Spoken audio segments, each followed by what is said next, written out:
Hoje, no mundo todo, lá em Israel, já são praticamente 4 da tarde, já acabaram de estudar essa porção, não é? Nos Estados Unidos, são 8 horas da manhã, ainda vão estudar. Então, qualquer sinagoga, messiânica ou não messiânica, que crê em Yeshua, não crê, estão estudando hoje essa paraxá chamada Vaishlar, ou seja, e enviou, né? E a Rafa Tará, que é a parte conclusiva, que é a parte dos profetas, e nós também incluímos o Novo Testamento, hoje Mateus 26, né? Muito bem, então a porção de hoje é uma porção muito importante, e eu vou trazer uma palavra bem nova, que nunca falei nesses últimos 18 anos, como sempre tem feito. Nunca a palavra é a mesma, e eu quero que você abra o seu coração agora, para que você possa receber essa palavra. Amém? Vamos orar então, capítulo 32, Gênesis, a partir do verso 3.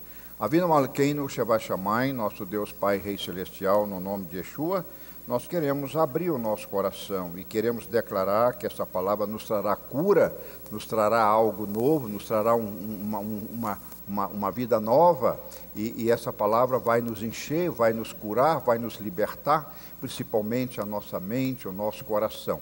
Que possamos nessa manhã não só recebermos a cura, mas recebermos o alimento sólido para continuarmos na caminhada, crescendo em maturidade, na Tua graça e no Teu amor. Em nome de Yeshua, amém. Meus amados, nós vamos hoje tratar de uma paraxá muito importante. Aliás, toda paraxá é importante, tem umas que a gente gosta mais, outras tem mais facilidade, outras mais dificuldades, mas eu preparando essa palavra durante essa semana, eu fiz não é um voto, fiz um compromisso ao Senhor, 18 anos estudando a Torá, e aí uma amiga falou para mim, olha, faz um voto aí, sempre que eu sei que você já tem tudo preparado, 18 anos repetindo, nunca que a gente repete igual, mas tente não repetir nada. Eu falei, mas é difícil. Não, vai ser possível. Essa já é a 4ª palavra, me parece, que eu não repito nada. Então é algo totalmente novo, né? Você pode dizer comigo? Totalmente novo. Então diga, não vou dormir, não vou cochilar, vou ficar atento, não é? Ninguém vai levantar, a partir de agora ninguém se levante, ninguém se distraia, porque a bênção vai chegar, e vai chegar forte. Quem está disposto a uma palavra forte, levante a sua mão, diga amém.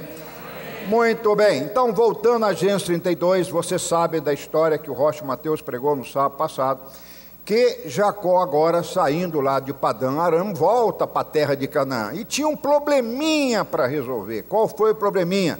Vamos ver o probleminha de Jacó. O que aconteceu? Jacó havia um grave problema de 20 anos que ele tinha um problema. Ele tinha uma perseguição mental, ele tinha uma fixação mental. Alguém quer me matar, alguém quer me matar, meu irmão vai me matar. Então ele tinha uma paranoia, pode ser um tipo de paranoia, mania de perseguição do irmão. Aí a pessoa menos instruída vai falar, puxa vida, mas que estupim curto esse Esaú. Por quê? Por causa de um prato de lentilha ficar 20 anos guardando mágoa? Não, irmão, você não entendeu nada. Quando Jacó trapaceia o seu irmão Esaú, engana seu pai, engana o próprio irmão e rouba a bênção da primogenitura de Esaú, ele não roubou, não foi só uma bênção, não, ele roubou uma geração. Como é que você ora aqui comigo hoje? Hoje o mundo todo ora, hein? O Deus de Abraão, Isaque, Esaú. Como é que você ora? Jacó. Olha só, então o que ele foi roubado não é um prato de lentilha, foi a semente, foi a geração, foi uma bênção que era para Esaú, não era para Jacó. Era para a gente orar hoje, o Deus de Abraão, Isaque e Esaú, mas você não ora Esaú, Abraham, Isaque e Esaú. Não, você ora Jacob, Jacó. Então hoje você vai entender no mundo espiritual o que se passou, Houve uma ordem nos céus que fosse a bênção para Esaú. A bênção era para Esaú. Esaú tinha o direito à primogenitura. A bênção era dele, tudo era para ele. Ele estava predestinado, vamos dizer, a dar certo.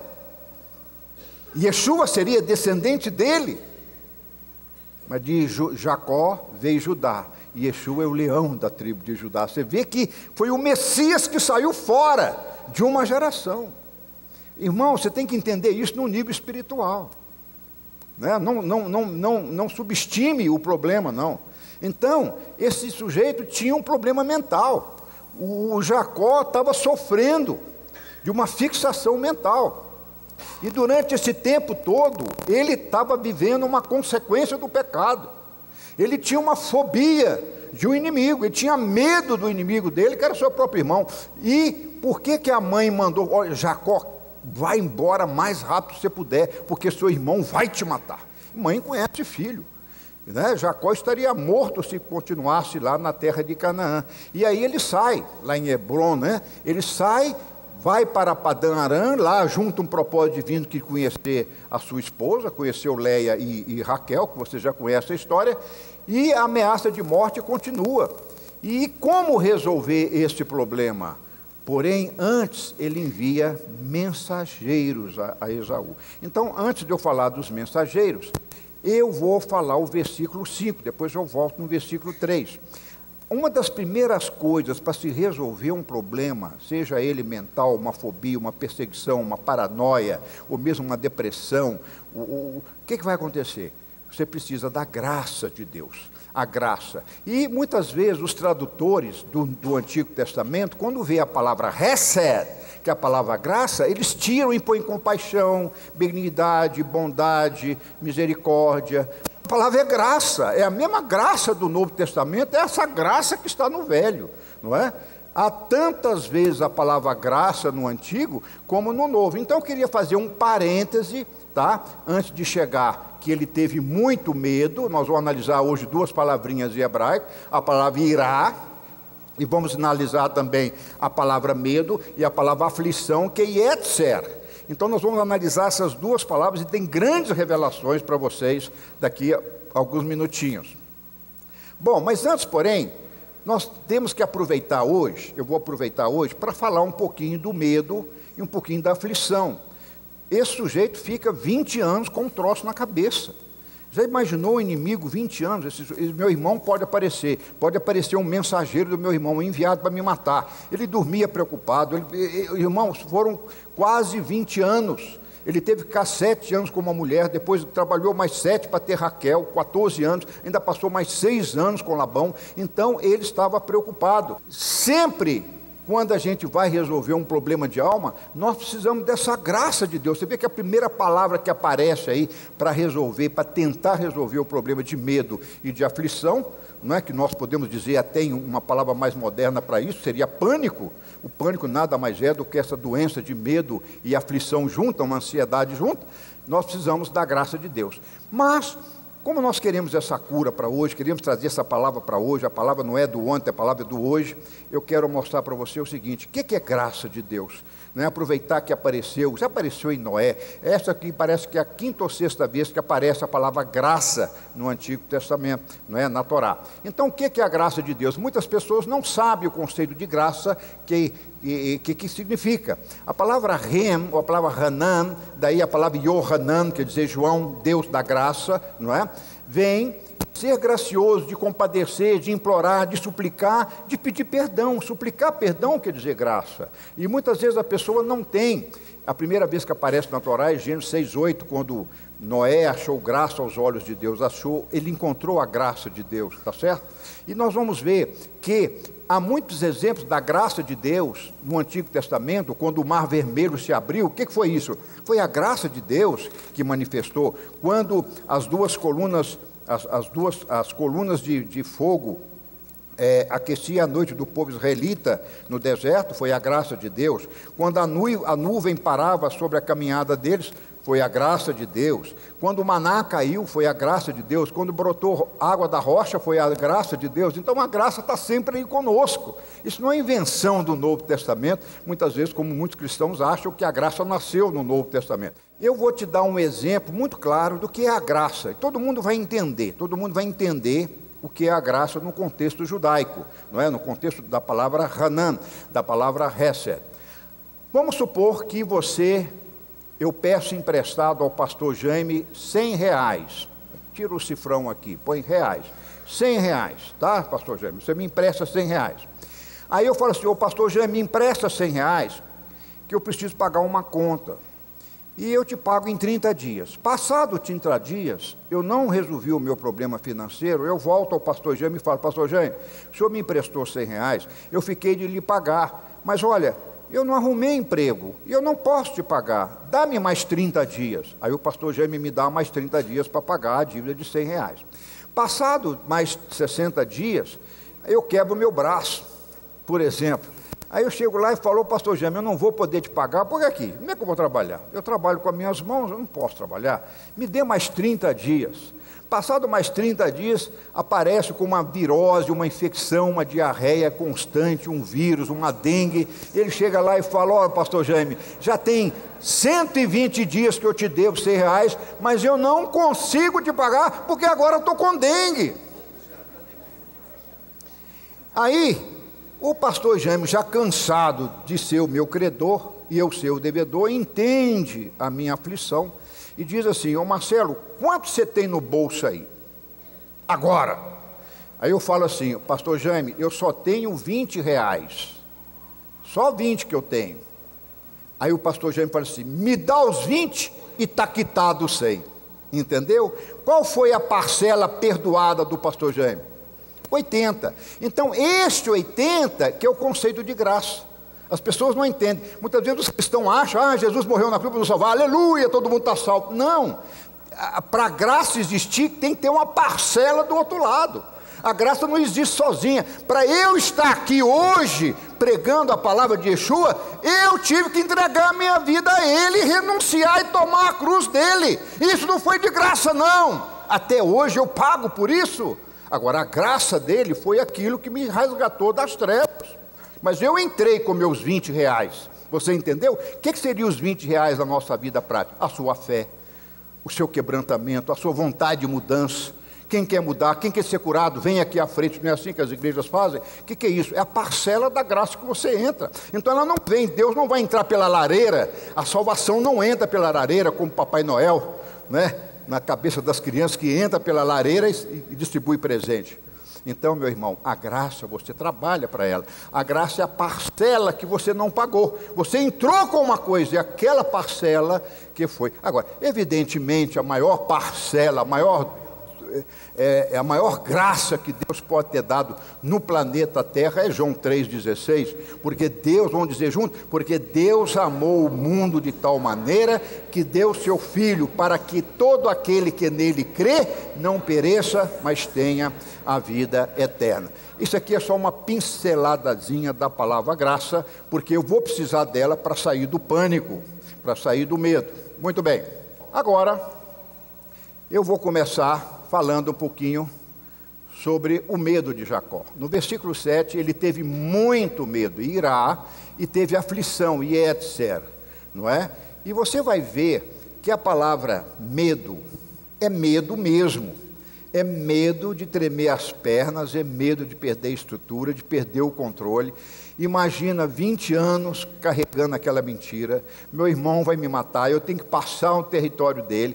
E aí o irmão estava ali em Seir, ele tinha que passar por Seir para chegar até Hebrom. Então a terra dele, dos seus pais, tinha que chegar lá na terra do Abraão, do seu pai Isaque, onde estava o pai.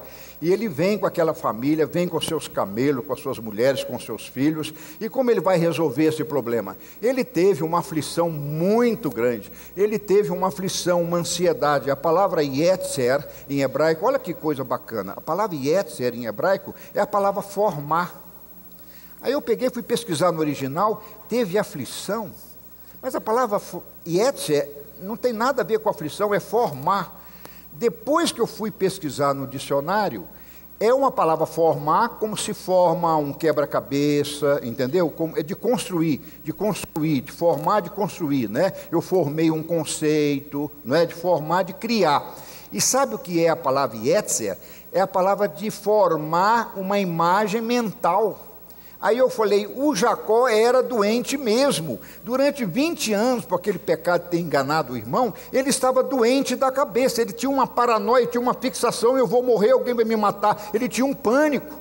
Essa aflição perturbadora dele, que o hebraico chama de essa, ele formou na sua cabeça um quadro mental. Que quadro mental? De pavor, de terror, de pânico, se encontrasse o irmão dele. E esse dia chega. Esse dia chega e lá já estava Esaú, aqui estava Jacó, né? E o que ele faz? Aí nós vamos ver daqui a pouquinho, aguenta firme aí. Então, hoje, o pânico, hoje o que é o pânico que a psicologia mostra, a medicina tem mostrado? É um conjunto de ansiedade, de medo, de aflição.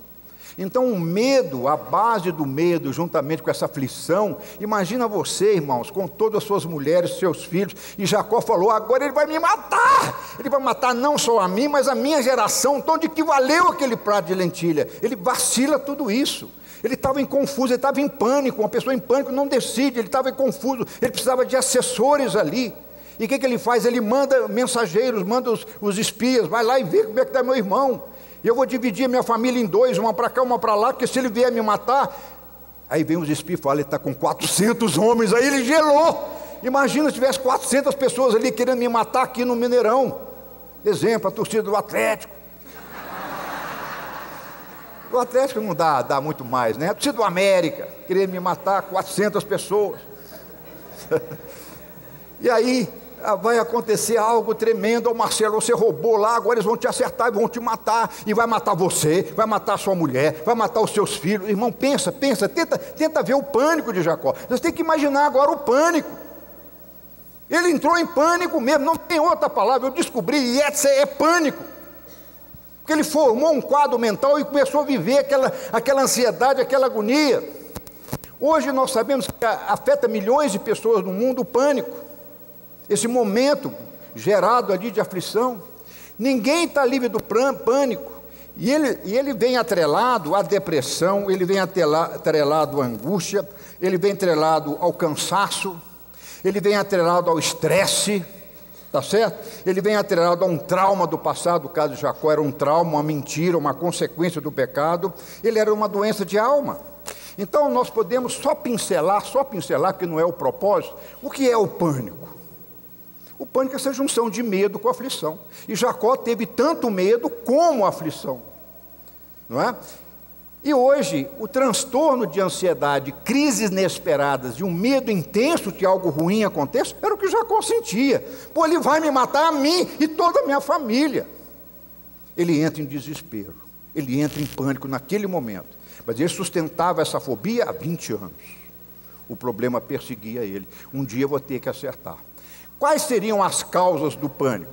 Hoje essas doenças estão aí, os crentes, eu estou falando isso porque os crentes não estão livres do pânico. Está entendendo? Você está me ouvindo? Fui lavado pelo sangue, pode ter sido lavado pelo sangue, mas você está sujeito ao pânico. Então, vocês vão ver que o pânico pode ter uma causa genética, uma formação, uma neural. Nós sabemos que os neurônios, vão lembrar do ginásio, antigo ginásio, hoje é chamado primeiro grau ou segundo grau? Como é que é? Primeiro grau, né? Ginásio. O que acontece? Os neurônios, são células neurais, elas não se encontram, então elas fazem, os estímulos elétricos são passados de uma célula para outra através de neurotransmissores. Então, um neurotransmissor, um famoso que vocês conhecem, tem o ácido GABA, tem o serotonina, né? Então a serotonina, por exemplo, ela faz uma ligação dessas células. E se essa ligação não for legal, não for na intensidade correta, ou falta ou tem demais, nós temos que tomar um remedinho chamado inibidor seletiva da serotonina. O que é isso? Benzodiazepínico, antidepressivo. Então é fácil entender essas coisas. É fácil entender bula de remédio quando você tem um ginásio bem feito como o meu. Tá certo? Então, quando falar inibidor seletivo da serotonina, certo, doutor Francisco? O que eu estou vendo? Então tá demais. Eu tenho que alguém me inibir para eu ser normal. Vocês me acham normal? Não precisam responder. Ok, já me ajuda muito. Então, eu posso passar isso para o Mateus. O meu apelido, quando eu tinha 7 anos de idade, fui para o grupo escolar, era torpedo. Eu só andava correndo. Era agitadíssimo. Hoje eu seria a maior geração Ritalina. Se fosse na medicina, eu seria criado com Ritalina para acalmar esse menino. Esse menino é elétrico. Bom, quando eu vejo os netos, já tem que orar muito para não passar essas... Mas pode ser alguma coisa genética. Agora, o pânico pode ser causado também por estresse. Então, por exemplo, eu me conheço. Toda vez que eu me estresso, trabalho demais, ou alguma que me preocupa demais, um problema muito sério demais, eu tento a sofrer de, não vou dizer pânico, eu nunca tive pânico, mas eu sinto uma sensação muito ruim. Por isso que eu especializei em pânico, porque eu sinto uma sensação ruim. Eu não tenho pânico, mas eu falo que eu tenho um pré-pânico. Quando eu estou cansado, eu sinto que eu vou sair, eu começo a perder a capacidade, eu começo a perder, fico extremamente irritado, né? Começo a ter reações que não são minhas, não é? Então eu me conheço muito. Então o estresse, por exemplo, pode gerar alguém um princípio de pânico, mudança na forma como o cérebro funciona, reage frente às situações. Você já viu que na hora que você tem um acidente, você reage tudo, vai lá, socorre, depois, na hora que você chega em casa, aí eu falei, puxa vida, atropelei um cara, quase matei. Como é que eu tive tanta força? Eu levantei o carro, eu já levantei um carro, né, sozinho para socorrer uma vítima no asfalto. Como é que eu aguentei? Eu estava em pânico, eu estava num estado fora do normal, eu estava num trauma, né? Então a adrenalina veio, eu tive força de levantar, ajuda aí, e tirei, salvei uma pessoa, não é verdade? Então essas coisas, morte, pode levar a um transtorno de pânico. Quais são os sintomas? Por que eu quero falar isso? Você pode falar disso, porque a matéria hoje de Jacó é isso. Eu não tenho aqui, a Bíblia não descreve como é que Jacó estava, mas eu tenho certeza que Jacó estava com palpitação. Doutor Célio, corre lá, tira a pressão de Jacó. Ia dar alterada. Pulsação, mais de 100, 120. Tá certo? Tinha taquicardia, né? Medo de perder o controle. Ai, meu Deus do céu, o que eu vou fazer? Vou matar minhas crianças. Imagina matar os filhos. Irmãos, José era pequenininho, de colo. Benjamim nem havia nascido. Irmãos, pensa a cabeça desse homem, vendo ali o irmão com 400 pessoas, vindo ali ao seu encontro. Ele teve medo da morte, falta de ar, aflição descontrolada, mal-estar. Você já viu gente que sua demais, vai fazer um discurso, ele começa a entrar em pânico se não controlar, começa a suar, não é? Começa a tremer, fica gago, não é? A minha mulher fala que quando eu fico nervoso, eu fico com sotaque alemão, porque como eu falei essa língua há 25 anos, então eu falava alemão porque eu estava sempre tenso. Toda vez que eu falava alemão, eu estava tenso para não errar a língua, para entender, para falar e para resolver os milhões de dólares trazer para casa. Não era fácil essas viagens à Alemanha, não. A gente fala, você ficava na Alemanha lá passeando. Eu que sei, eu não tenho lembrança nenhuma. Eu fui na Alemanha agora, tremi quando eu passei no prédio que eu trabalhava, porque sinto mal. Ali eu tive muita pressão, muito estresse.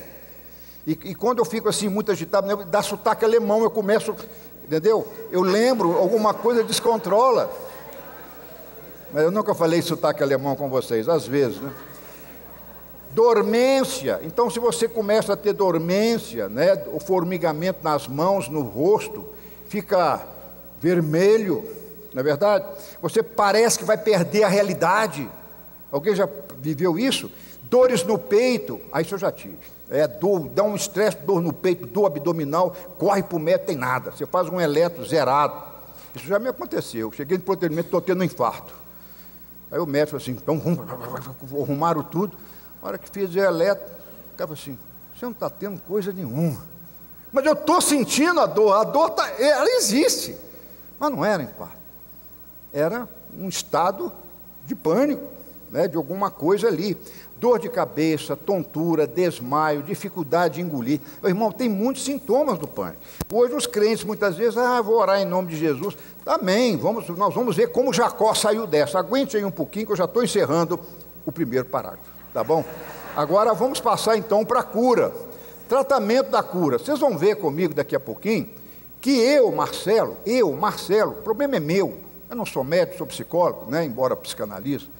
Eu não sou médico, mas eu não posso fazer, mas eu entendo a coisa assim, do aspecto bíblico. Tessalonicenses 4, 5, 23 fala que o homem é corpo, alma e espírito, que essas três áreas têm que ser andar bem, andar em equilíbrio, é o que está na Bíblia, separado, santificado, em outras palavras. Aí, Para tratar de um pânico, procurar o médico. Primeira coisa é procurar o médico, pois pode ser necessário medicamentos, por que não? Lembra que eu falei do inibidor seletivo da serotonina? É uma droga. Você toma um comprimidinho, começa a sorrir. É uma coisa que pode fazer efeito para uns, pode fazer para outros, mas muitas vezes é necessário tomar.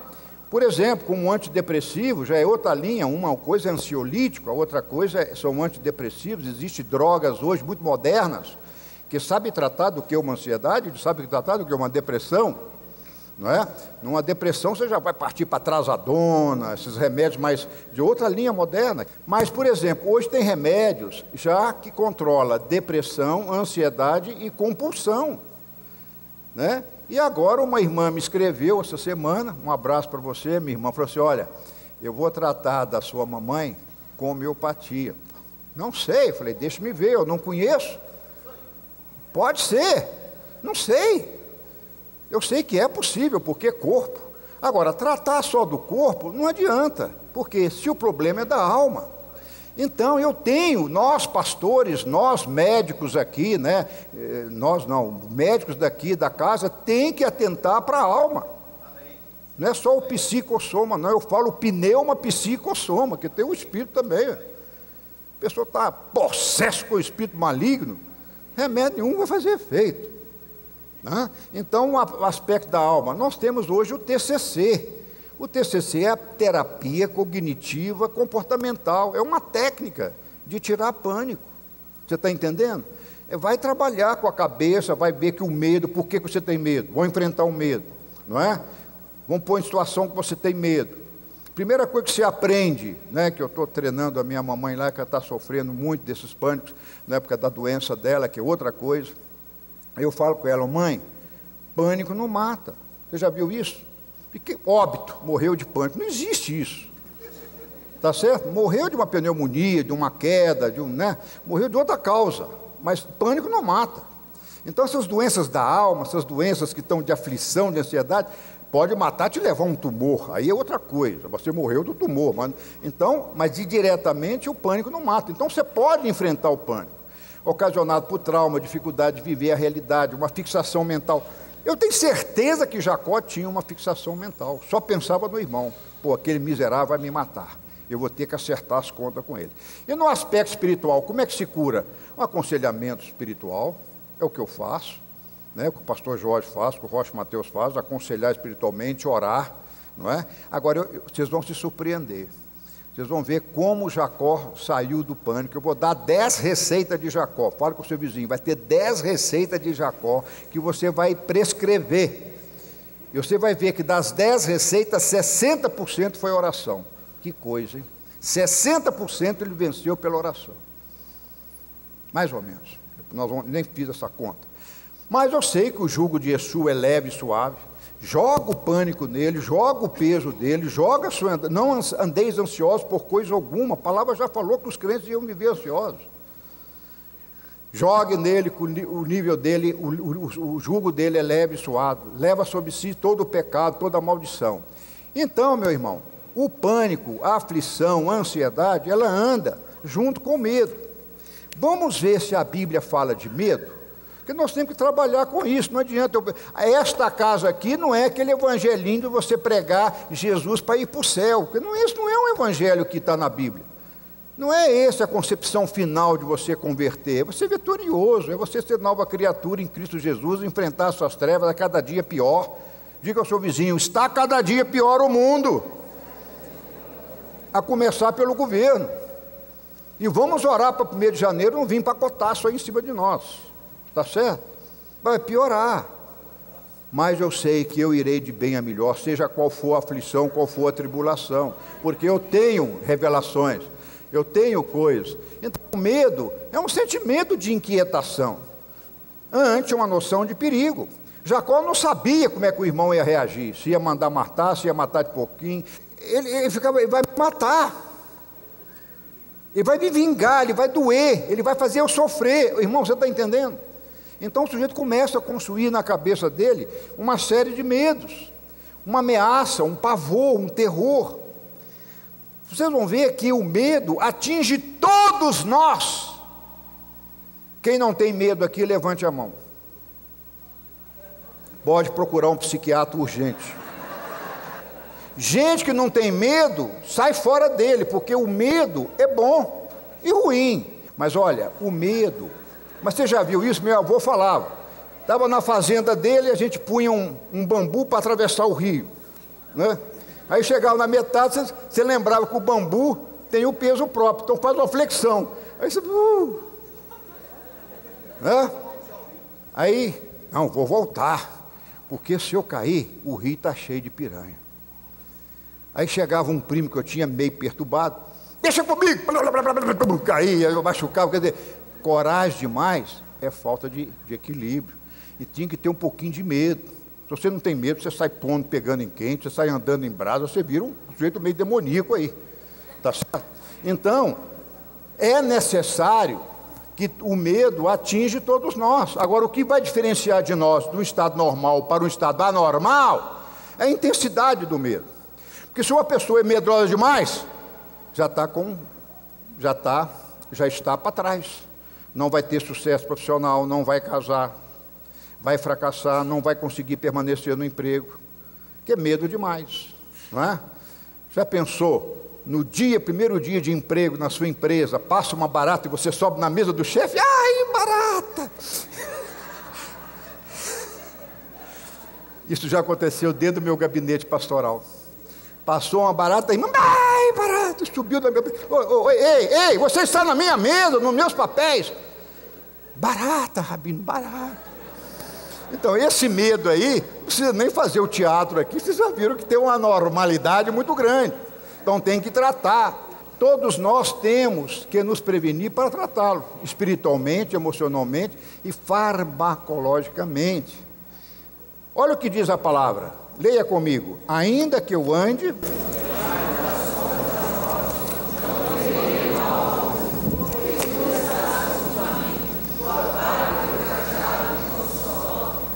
Bom, para a gente só encerrar essa parte para voltar para Jacó, quais são os tipos de medo que a Bíblia fala? Vamos ficar na Bíblia, que não é aula de psicologia, nem de medicina, vamos ficar na Bíblia. Por exemplo, medo do juízo de Deus. Adão teve medo do juízo de Deus. Está claramente lá, medo, palavra medo. Por exemplo, Hebreus 2,15 fala, não tenham medo da morte, porque aquele que está em Cristo, ele vai vencer a morte. Ele morreu por você nele, e agora você tem a ressurreição, não tenha medo. Estou lembrando aqui agora, 2 Coríntios 4 fala, mesmo que eu seja destruído, mesmo que eu seja consumido, eu não serei destruído. E mesmo assim, se o meu homem interior, meu corpo se corrompe, adoece, não tem mais vida para mim, vou morrer de enfermidade, ele fala, mas isso não acontece no seu homem espiritual, que ele tem vida e vida eterna para aqueles que estão em Cristo. Então tem saídas, né, que a gente sai. Medo do fracasso. Mateus 25 mostra que ele pegou um talento, ele enterrou um talento, porque ele teve medo do sucesso, ele teve medo do patrão. O patrão vai chegar aqui, melhor enterrar para dar para o patrão que ele me emprestou. Isso é o fracasso total, não é verdade? Medo dos inimigos, do mal dos inimigos, está aí a palavra de Jacó e Esaú. Medo de fantasma. Bastou Yeshua andar sobre as águas, fantasma! Imagina aqueles apóstolos, tudo barbudo, morrendo de medo. Ai, fantasma, entrando em pânico. Aí Yeshua falou, ei Pedro, anda aqui, vem cá, anda sobre as águas, vem cá me encontrar. E Pedro, muito colérico, né, temperamental, idiosincrático, sai andando. A hora que ele... eu estou andando, e começou a afundar. Não é verdade? Então, meu irmão, medo de fantasma, medo do pânico. Toda pessoa que sofre de pânico tem medo do pânico, porque o pânico é medo, né? Então, medo de demônio. Ontem eu contava para uma pessoa que trabalha conosco, como os demônios já me deram trabalho nessa sala aqui, e essa pessoa que trabalha comigo nunca viu. Eu falei, você não tem a experiência do reino espiritual, você nem sabe o que é isso, não é? Experiências tremendas, terríveis, mas eu passei por isso, isso para mim hoje aumenta a minha fé. Irmãos, uma vez lá na Funchal, eu fui orar para uma mulher, o Espírito falou assim, não ora não que ela está possessa. Uma hora sim. E eu, muito desprevenido, pouco experiente, orei. A hora que eu orei, a mulher vomitou uma bola de cabelo com gilete cortada. Acredite se quiser. Demônio comendo cabelo, gilete. Terrível. Irmão, o mundo espiritual é terrível. Você não pode imaginar o que vem desse tão medo de demônio. E eu morria de medo. E por isso o demônio me enforcar. Aqui nessa sala, quando uma mulher, o Espírito me falou, ela vai te agredir. Eu fui abaixar a cabeça para dar o versículo para a mulher, falei, irmã, você tem que prestar atenção nisso aqui. Quando eu faço assim, ela fala com voz de homem.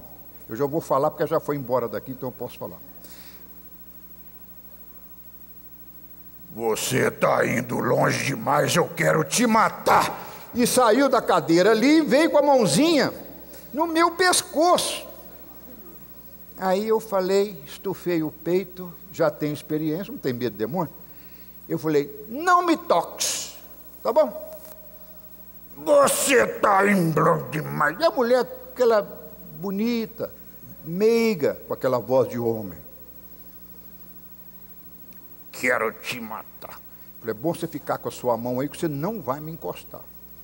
Aí eu chamo o Jorge e a Bida, não tinham chegado. Que eu marquei 6 horas, o culto começa às 7, a mulher falou assim, se você não me atender hoje, eu suicido. Aí eu falei, vou ter que atender. Aí eu falei, tudo bem, então você vai lá às 6. É um problema com pessoa em pânico. Muitas vezes pânico abre portas para demônios.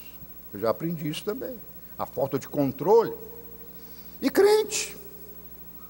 Como é possível? É possível. Na área do alma, na área da alma é, do espírito não acredito. Mas na área da alma é possível. E aí só sei que eu expulsei aquele demônio lá, e a mulher caiu, e quando eu caiu, eu pulei em cima dela. E falei, agora chama o marido lá, porque o marido chegava, eu em cima da mulher dele aqui no gabinete, e o marido dela estava aqui na porta. Quando a mulher caiu, eu já abri a porta, vem cá você. Eu pulei na barriga da mulher, segura a cabeça dela e as mãos dela. E eu tirando o demônio. E ela fechou o olho. E uma das técnicas de saber se o demônio foi embora é olha para os olhos dele, não aguenta olhar para você. E aí a mulher olhou para mim, não olhava, olha para mim! E foi olhando, eu fui orando, e o marido dela, branco igual uma cera quase, eu falei, vai ter outro problema. E aí, Rabino, o que o senhor está fazendo em cima de mim? Levanta, já sabe. Quando ela falou o que eu estou fazendo em cima de mim, ela já era ela. Aí falou com a voz normal. Essa mulher ficou tão envergonhada, tadinha, tão envergonhada, eu falei, isso acontece, não com todo mundo, mas pode acontecer. Você abriu uma porta na sua vida, a mulher teve tanta vergonha que foi embora. Eu falei, eu prometo que não vou contar para ninguém, mas ela não confiou em mim e foi embora.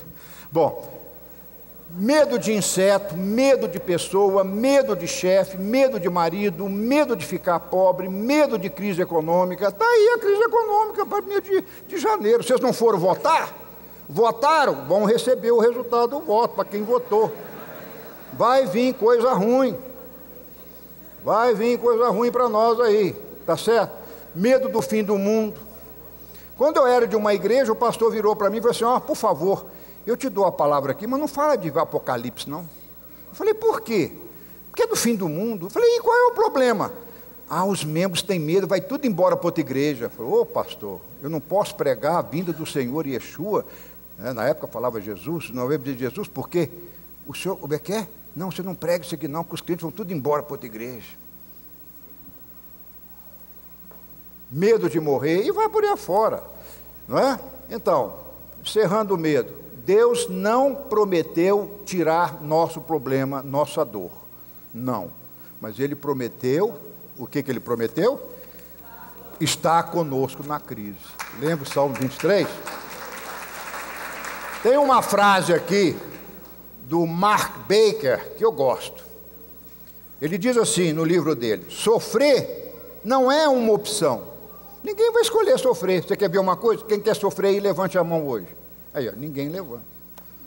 Pelo menos os normais. Não é? Ninguém levanta. Por quê? Não é uma opção. Sofrer não é uma opção que Deus nos dá.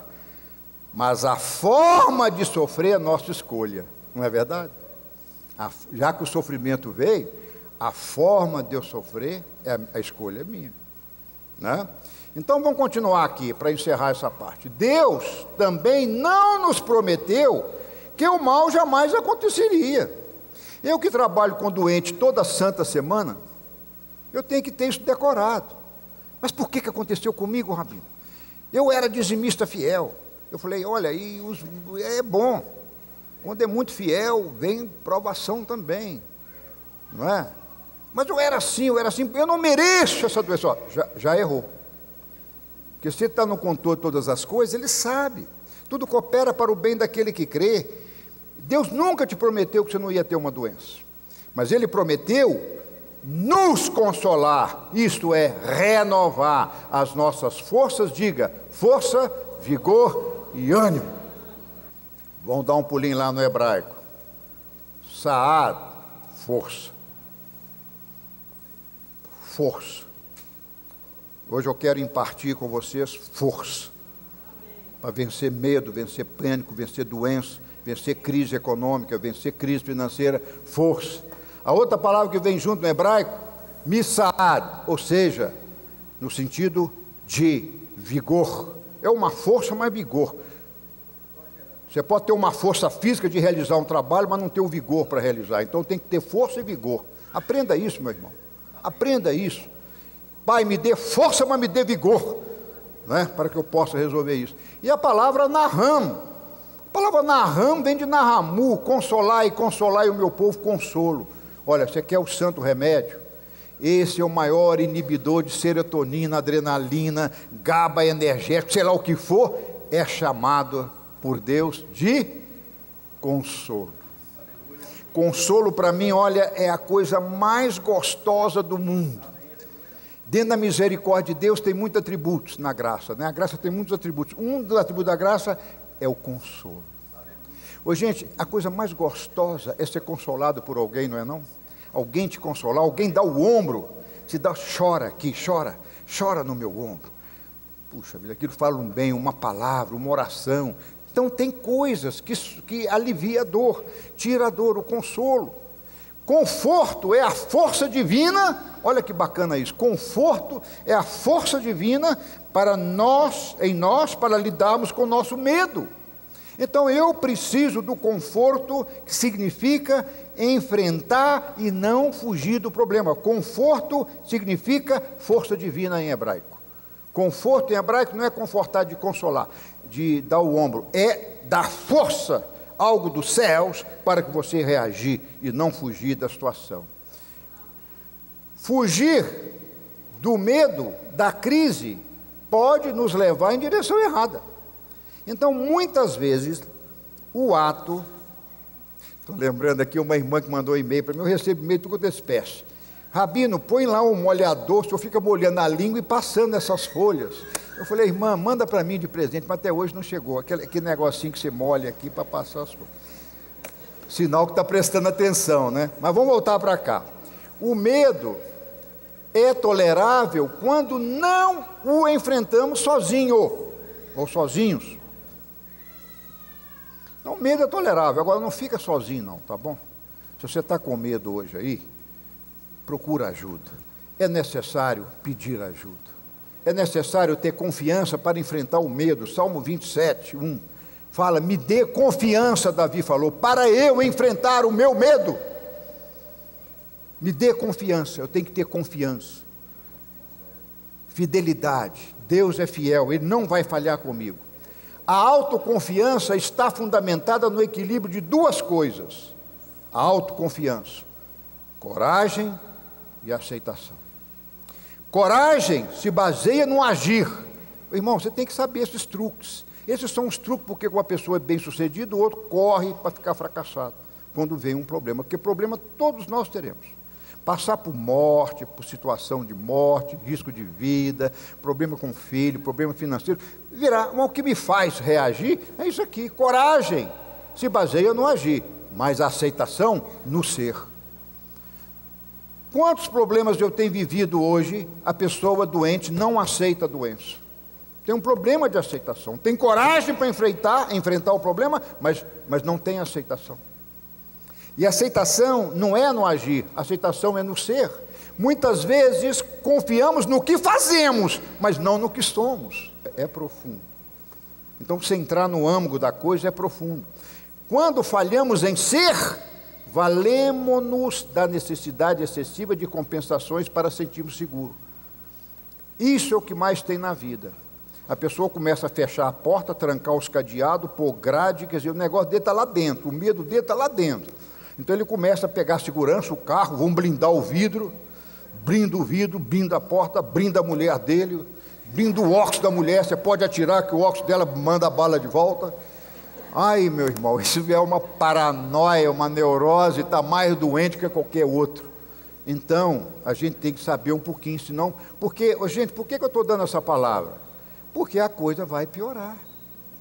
Ah, Rabino, nunca mais volta à sua igreja. Bom, aqui é só para os vencedores mesmo. Você não quer ser vencedor, você não precisa voltar mesmo, não. Mas aqui vai te treinar para a guerra. Aqui não é o céu que vem a você. Você vai encarar isso aí melhor. Para encerrar, o temor do Senhor é o princípio da sabedoria. Se não conhecemos nossos limites, seremos inevitavelmente tolos. Não é verdade? Diga ao seu vizinho, você tem que conhecer os seus limites. Limites quer dizer, em hebraico, uma analogia com a Torá. Torá quer dizer limite. Torá quer dizer até onde eu chego. Torá não é lei. Lei é a palavra dát do hebraico. A igreja não sabe essas coisas, traduz tudo errado. Tudo é lei. Não é lei. Aliás, é uma lei que protege. Se há proteção, é limite. Eu estou livre na graça, mas eu não posso ultrapassar a cerca que é a Torá. O que é a Torá? Limite. Para você ser livre na graça. Mas pelo fato de eu estar na graça, eu não posso fazer o que quero. Amém, meu irmão? Diga amém mais forte aí. O respeito por nossas limitações nos poupa de muito arrependimento, já não é? Não vou fazer não, porque não vou dar conta, não vou conseguir, não estou preparado para isso, não é? A palavra diz, desenvolvei a vossa salvação, com como? Com medo, com temor e tremor. Então, um medinho aí é bom também, o medo de respeitar os limites. O medo saudável é nosso mestre na vida, diz o Mark Baker. Eu gostei dessa frase. O medo saudável é o nosso mestre de vida, né? E a advertência para todo mundo. Todos os meus temores se realizam, e aquilo que me dá medo veio me atingir-me, Jó. Não vão cair naquele negócio de Jó, não é? Não é? Então nós vamos ser corajosos no ser, no agir, em agir e aceitar o que nós somos. E Deus está conosco. Ele não nos promete livrar do problema, mas promete estar conosco durante o problema. E finalmente, o versículo mais claro da Bíblia sobre o medo está na primeira carta de João. No amor não há medo. Antes o perfeito amor lança fora o medo, porque o medo envolve castigo. E quem tem medo não está aperfeiçoado no amor. Nós amamos porque Ele nos amou primeiro. Aí está falando do medo em geral, do medo de perder a salvação, do medo de dar errado. E aí diz, Yeshua levou sobre si todas as nossas enfermidades. Conclusão do medo? O medo é um problema até certo ponto comum no meio judaico-cristão. E você não precisa se assustar, mas precisa ser curado e liberto. Amém? Hoje nós queremos orar para que você deixe o seu medo aqui. Você vai deixar o medo aqui, tá? Eu não sei qual é o seu medo, mas você vai pôr esse medo aqui. Você vai ter o medo saudável, que vai ser a sua direção, vai ser o seu guia, o seu volante. Outra coisa, a palavra de Deus nos mostra homens de Deus como Paulo, saindo de momentos tensos, de pânico, de temor, estressado, mesmo deprimido, para momentos de gozo na presença do milagre do Senhor. Meu amado, minha amada, milagre existe. Repita comigo, milagre existe. E quer saber aonde? Quer saber quando? Diga, aqui e agora. E eu declaro para você da BN que Deus está tratando você agora no medo, no pânico, não é? Está tratando você agora. A Torá é perfeita e restaura a alma. E eu queria que vocês lessem comigo 2 Coríntios 4:8, diz assim, somos atribulados, mas não angustiados, perplexos, mas não desesperados, perseguidos, mas não desamparados, abatidos, deprimidos, abatido é deprimido, alto nível de depressão, mas não sou destruído. Trazemos o viver em Cristo, ainda que nosso corpo seja consumido, nosso interior se renova a cada dia. Confiemos nele, Yeshua, a fonte de vida. Agora, para encerrar, eu prometi que eu ia dar a receita de como Jacó, não é, se viu livre do medo e da aflição, ou seja, do pânico. Vamos ver então, para encerrar? Vamos mesmo? Então vamos lá, está preparado? Faça uma análise, irmãos. Eu não quero espiritualizar a Bíblia, mas eu tiro isso com muita clareza. Primeiro verso, 3. Ele enviou mensageiros. Eu acho que a primeira coisa, quando a gente tem medo, pânico, é enviar mensageiros. O que significa enviar mensageiros? Hein? Anjos? Pode ser. O que é enviar mensageiros? É fazer um check-up da situação. Manda alguém que entende, pode ser um médico, pode ser um pastor, pode ser alguém que saiba mais do que você, te dá uma direção. Se o seu medo é com o inimigo, mande alguém como reconciliador checar o seu inimigo. Eu fiz isso há pouco tempo aqui, briga entre pastores, tem que ter reconciliador, tem que enviar um mensageiro para desfazer isso aí. E muitas vezes as pessoas têm dificuldade de entender o papel do reconciliador e quer atacar. Né? Quer atacar. Muitas vezes a maior vingança do nosso inimigo é o nosso silêncio. Está entendendo? A maior vingança é o nosso silêncio. A maior vingança é o nosso perdão. Porque aquele que perdoa não pode atacar, ele cala. Então a maior vingança para mim, né? Você é inimigo aí que me ouve, que fica postando essas bobagens no seu site, você não vai me ouvir, eu sei que você ouve para você poder ver o que você está... Olha, eu vou lhe falar o seguinte, a minha vingança é o meu silêncio, e a minha prosperidade é a sua doença. Está certo? Falei muito nervoso? Que o inimigo não suporta é a sua prosperidade, ele não suporta, ele adoece. Porque se Deus é por mim, quem será contra mim? Está certo? Então tem que enviar mensageiro, é fazer um check-up da situação. Pegue quem você quiser pegar, tem que pegar aí um mensageiro. Número 5, ele contou com a graça de Deus, com a misericórdia, nós falamos da graça. Então, meu irmão, você tem um problema, seja no casamento, seja com o filho, seja um problema da sua vida, seja um pânico, seja um medo, seja uma depressão, seja uma insegurança, seja uma desconfiança, seja lá o que for da sua doença de alma, você quer pior do que uma pessoa insegura, uma pessoa prolixa, né, que não consegue formar um pensamento, não consegue falar, transmitir o recado.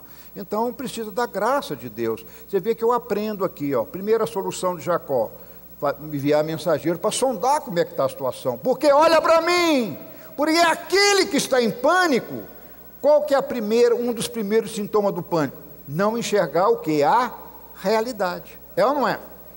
O que está em pânico, transtornado, com crise de transtorno, de ansiedade, de aflição, ele não vê os detalhes. Não é verdade? Ele não vê. Então você precisa de um mensageiro. Tem hora que eu falo assim com a minha esposa, se estiver me ouvindo aí, bem, como é que eu estou? Agitado, eu já sabia que você ia falar isso. Então tem que ter alguém mensageiro. Diga ao seu vizinho, quer ser meu mensageiro? Quer ser? Conta com a graça de Deus. Número 7, ele dividiu o rebanho. Por quê? Diga, estratégia. Diga, vamos traduzir esse versículo de Jacó. Estratégia, já estou encerrando, olha para mim. Quem mandou levantar? Encerrando. Olha para mim, irmão. Olha para mim. Você aí da internet, que descuidou também enquanto eu olhava para lá. Olha para mim. Vou lhe falar uma coisa. Número 3. Tem que ter estratégia de tirar o pânico, de resolver o problema. E qual foi a estratégia de Jacó? Pensou no pior. Qual foi o pior? Ele morrendo, mas ele salvando um bando. A minha semente fica. Eu não sei, a Bíblia não fala quais os filhos. Ah, fala sim, fala. Ele soltou os filhos de Leia da frente e ficou com o de Raquel atrás. Porque Raquel é a mulher verdadeira, o resto aqui foi engano do meu sogro aí. E Deus usou, olha que Judá é filho de Leia.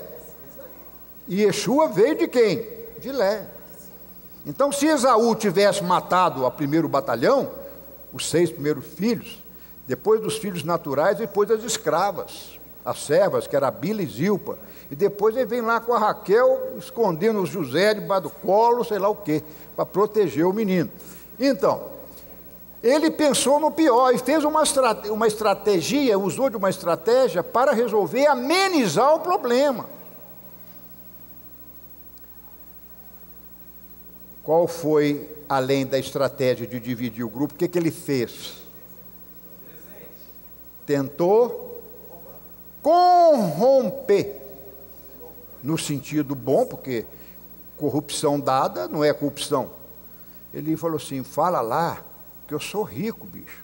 Eu sou rico para chuchu, e que eu vou dar para você 200 camelos, vou dar minhas éguas, vou dar meu rebanho, vou dar minhas ovelhas para você, tá certo? Eu vou te presentear, receba do teu servo um presente. Então esse presente aí que Jacó mandou para Esaú, ele foi também, o que me ensina isso? Isso não é errado, oferecer. Você vai ver que lá que Esaú não quis. Depois, mas eu quero que você aceita, porque não queria dever aquele prato de lentilha, entendeu? Ele queria que se concretizasse no mundo espiritual, haveria sempre uma dívida. Você me vendeu aquela comida barata. Você me enganou. Então, para não ter isso, não, eu quero te pagar. Muitas vezes nós temos que fazer isso é chamado confissão. No versículo 9 a 11, o que ele fez? Ele orou, olha irmãos, no pânico, no medo, ele orou e se humilhou. Olha o que ele diz para Deus: Deus, eu não sou digno. Vamos ler o que ele diz aqui, olha aqui o que ele diz para Deus. Versículo 10: eu não sou digno da menor de todas as tuas graças, tuas beneficências, e de toda a fidelidade que tenho usado para com teu servo, porque com o meu cajado passei esse Jordão e volto em 2 rebanhos. Então ele se humilhou, ele orou, se humilhou, buscou o poder divino. Ele lembrou no verso 12, isso aqui é uma coisa que eu aprendi a fazer com Abraão. Você quer a bênção? Pega na palavra. Cobra a Deus na palavra. Quando eu vou orar aqui, eu falo, eu não escrevi. Eu sei que eu dou um trabalhinho a Deus. Mas eu falo, eu não mandei o senhor escrever, agora o senhor se vire.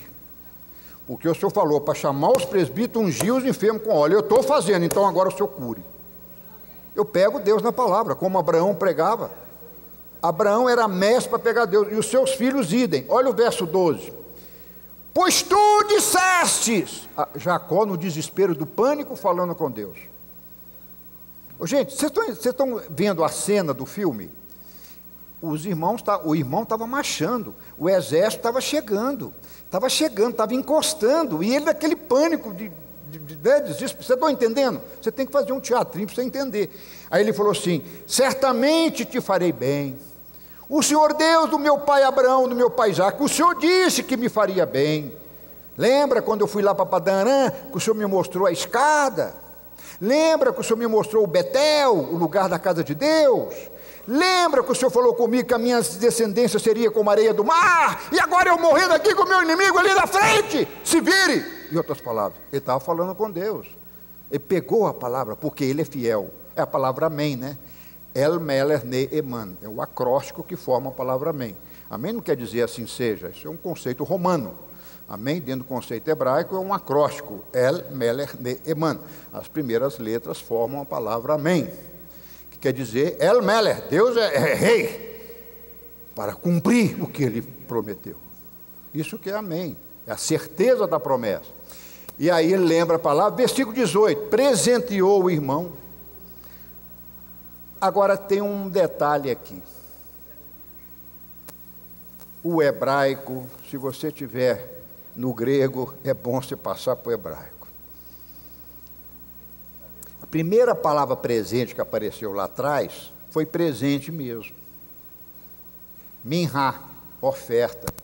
Sabe qual que é a palavra presente agora que ele presenteou o seu irmão quando encontrou com ele? Vrahá, vrahot. O que é vrahot? Bênção. Olha que segredo. Eu tenho uma bênção para você. E tinha ou não tinha? Tinha. Versículo 22 a 32. Agora vem uma teologia para encerrar tremenda, que eu não vou ter tempo de falar. Nesse meio tempo, diga, nesse meio tempo, anoiteceu. Brincadeira, já está com medo de tomar de noite? Mas aí aconteceu um fenômeno. E eu quero falar isso na teologia judaica hoje. Eu sempre mostrei que esse homem que lutou com Jacó poderia tipificar o Messias, como aquele quarto homem na fogueira, no forno de Daniel, como o quarto homem de Abraão. Pode ser. Mas hoje eu entendi uma coisa na cultura judaica. A cultura judaica diz que aquele homem que lutou com Jacó, então você está entendendo a historinha, né? Agora vai clarear o dia. E Jacó deixa a mulher e os filhos e fica sozinho, vai para um lugar. Eu acho que ele estava no centro do pânico, né? Agora, clareando, ele me ataca. Clareando, ele me ataca, né? Então, aí o que ele faz? Irmão, eu fico imaginando a cabeça desse homem, o sol para raiar, e aparece um homem, e luta com ele, e pontapé, e ele luta mesmo, e ele vai lutando com esse homem. Na cultura judaica, os rabinos dizem que esse anjo é o anjo de Esaú, chamado anjo de Esave.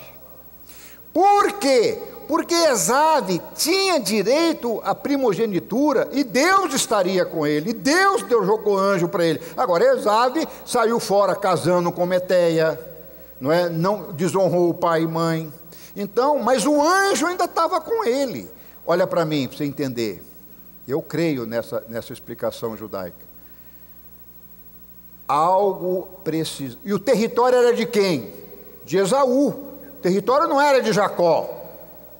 Mas então, peraí, você tem a bênção, Abraão, Isaac, Jacó, e você vai morar na terra da onde? Na Arábia? Tinha que ser lá.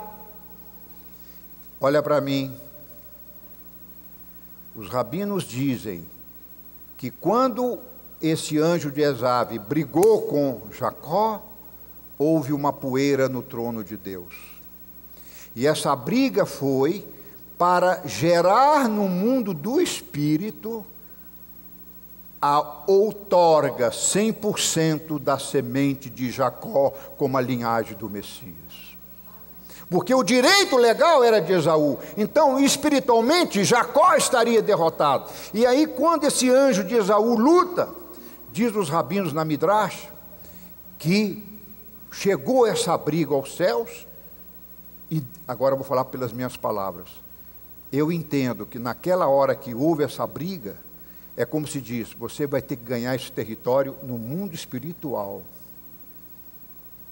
E tanto assim que Jacó entende, ele viu que era sobrenatural, ele viu que aquele sujeito era espiritual, as pancadas doíam, mas sabia que aquilo era um anjo de Deus. E ele fala assim, tudo bem. O cara fala, eu vou embora. Ele fala, não vá, me abençoe primeiro. Então, quando ele pede a bênção, aquele que lutava com ele, nós vamos entender que é a bênção, a outorga divina que o anjo veio trazer. Mas aquele anjo tinha outorga para quem? Para Esaú, seu sucesso. Mas Esaú, pelo livre-arbítrio, saiu fora das promessas. Como qualquer um de nós crentes, de Deus ele nunca vai tirar a outorga que ele te deu, mas nós podemos trair o nosso Deus, não podemos? Voltando ao pecado, voltando ao mundo.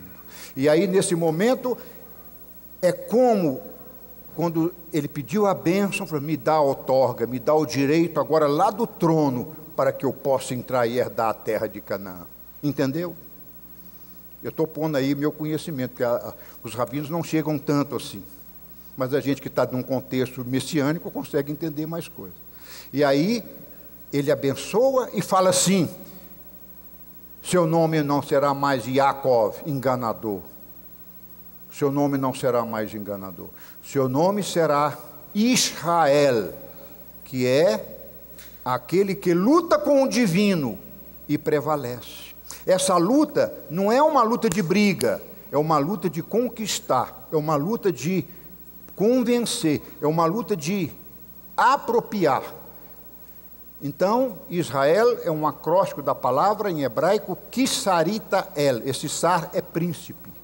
Daí a palavra Sarel, né? Sar é príncipe. Sarita El. Aquele príncipe de Deus que prevaleceu, que ganhou, que lutou com Deus. Não é uma luta contra Deus, mas uma luta para conquistar a bênção divina. Por isso que foi o nome Israel, é aquele que nunca desiste, é aquele hebreu, aquele que sai de um lugar e chega no outro. E finalmente, Gênesis 33, vocês entenderam? Quem entendeu? Ele mudou no mundo espiritual. Olha, é sempre assim, quando você conquista o mundo espiritual, ela acontece na matéria, porque tudo que temos aqui veio do Pai Celestial. Amém? Então, Gênesis 33, cara a cara com o problema, reconheceu a autoridade do irmão, pois ali era o território de Esaú. Aí ele encontra com Esaú. Ele reconciliou, o que é isso? Foi curado. Ah, irmão, que bênção, ele foi curado naquele momento. Ele se dobra 7 vezes para o irmão e fala com os dois bandos, todos se curvem a ele, porque aqui ele é autoridade. Mas agora, lutando com o anjo, a outorga da bênção já estava com ele da terra. Preste atenção. Verso 17, foi curado, mas, olha por que eu tenho essa minha tese agora. Agora é a tese, é a prova da tese.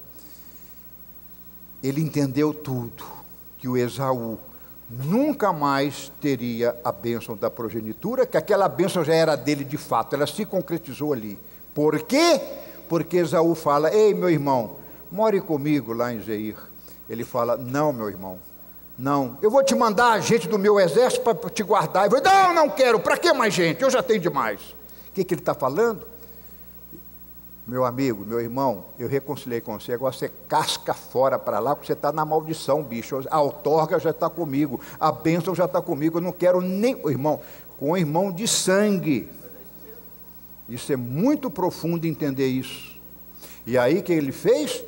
O que ele fez? Número 10, ele foi para Sucote. Sucote, tendas, Sucote. Ele foi para Sucote. Irmãos, isso me ensina demais.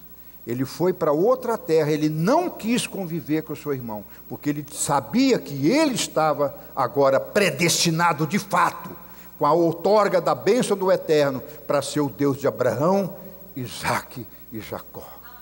Amém? E finalmente, fique de pé, verso 10, o que ele fez no verso 20? Ele rendeu graças a Deus e levantou um altar. Irmãos,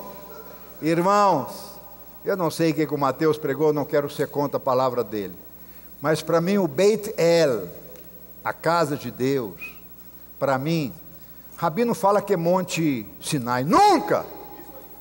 Para mim é um Monte Moriá, não sei se o Mateus falou isso, falou Mateus? Monte Moriá, para mim ali é o Monte do Gólgota, ali foi onde Isaac seria sacrificado, e aqui fala que Jacó erigiu, levantou um altar naquele mesmo lugar que ele passara, que foi Bet-El, ou seja, o monte do templo, o monte do Gólgota, aonde a salvação para o mundo todo está disponível. Por isso que o Gólgota é o lugar mais importante do universo. Eu não disse terra, porque eu não creio em vida fora da terra. Pela Bíblia, não. O centro da redenção foi escolhido o planeta Terra. Por isso há o diferencial. E aí, o Gólgota, ele erege ali um altar. Este realmente seria, como chama? A introdução, o preâmbulo do primeiro templo de Salomão. Não é verdade? Ali, aquele local, viria alguém do sangue dele, do DNA dele, da tribo de Judá, e ali nasceria o Messias, né? Ali ele nasceria Israel e ali morreria o Messias, né? Ali morreria o Messias, o Redentor da humanidade. Amém?